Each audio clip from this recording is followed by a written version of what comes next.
Hi guys, my name is Akshay Kunjit and today I am going to tell you something about software modeling and designing or object modeling and designing. Okay, this subject is really very important in your final year BE project. So first of all, there are two phases in final year BE project. First phase is of designing and second one is of implementation. So in first phase of designing, you have to mainly deal with this subject, that is software modeling and designing, because in this subject you have to study class diagrams, after that activity diagrams, then uh, strategy diagrams, sequence diagrams, class diagrams, use case diagrams. There are many types of diagrams. So if this is the base of your project that you are going to make in your final B. Okay, final year of B. So first of all, let us see what is software modeling and designing. In software modeling and designing, first you need a concept. Okay, if you get the concept, you get the idea, then the next part is to design that idea, and then after designing that idea, after verifying that every part of the of your idea works properly, then you have to implement that idea using any coding language. Okay, first of all, this is software modeling and designing. Okay, really. So then in this you have to study what are classes, what are attributes, what are relationships, what are functions. After that, how they are connected, how they are used, how they are practically used, how they are used in construction of class diagrams, activity diagrams, and etc, all other diagrams. Okay, really. Now let me tell you, first whenever you start a project, so first diagram you have to design, it's class diagram. Yeah, so class diagram, there are two types of diagrams, class diagram, that is first is analysis and then design. Okay, in analysis you just show what is class, what are its attributes and its functions, and how it is associated to another class. Okay, really. Now let me tell you what is class first. So first of all, class. So as all you know, if you are IT students or computer students, it is really very easy. You should know that what is a class. It is really very easy for you because you have used it in C, you have used it in PSOP, you have used it in C++, or any workshop you have conducted, then you have used in it.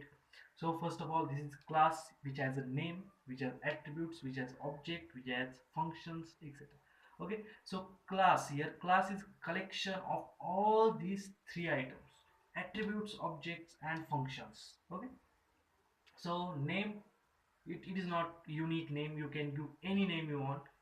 After that, there are attributes, then there are objects. As you know, object, you can create an object of class with basic runtime entity. So the matter is, you have to just remember that class is collection of similar or different objects of different data types. Okay, then there is attributes. Attributes have unique name because every attribute in your class you have to give different or unique name, because if it's same then it will be same value, it will have same value, so you have to give unique name to that attribute. After that, there is a type of attribute. So you have integer, float, character, string, array. These are all the types of this attribute. So then there is attribute. For example, you can write int a. Then there is concept of relationships.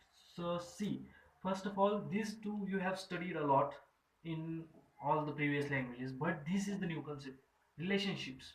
You maybe have seen in relational database management system or database management system, we have shown relationships between tables or classes or databases, but here these relationships you have to practically show how one class is connected to another class. Therefore, and there are four commonly used relationships in software modeling and designing. First one is association, then there is generalization, this is aggregation, then composition. Aggregation and generalization are very meaningful and mostly used in simple class diagrams or simple activity diagrams or simple use case diagrams or simple sequential diagrams, where aggregation and composition are mostly used in complex software modeling and designing diagrams. So it is used in, for example, you have to show one object is depend on one class is depend on another class, and if they have weak and strong entity relationship model, so then and only then you have to show aggregation and composition, or otherwise you just show association. And if it is a type of, means for example, employee is a type of person, or uh, car is a type of four wheeler, vehicle, type of vehicle. So this is nothing but the generalization. Then there come functions. Functions are nothing but the functionality or any methods or anything that is done by attribute of a particular class. They are called as functions. So functions, functions are nothing methods, we can say, as in PSOP. So this is your class. Your class will look like this. Here in there will be three columns. First will be your ABC, that is class name. Then there will be attributes, that will be name, address, contact. I have just given these attributes, you can give which are relevant to your class.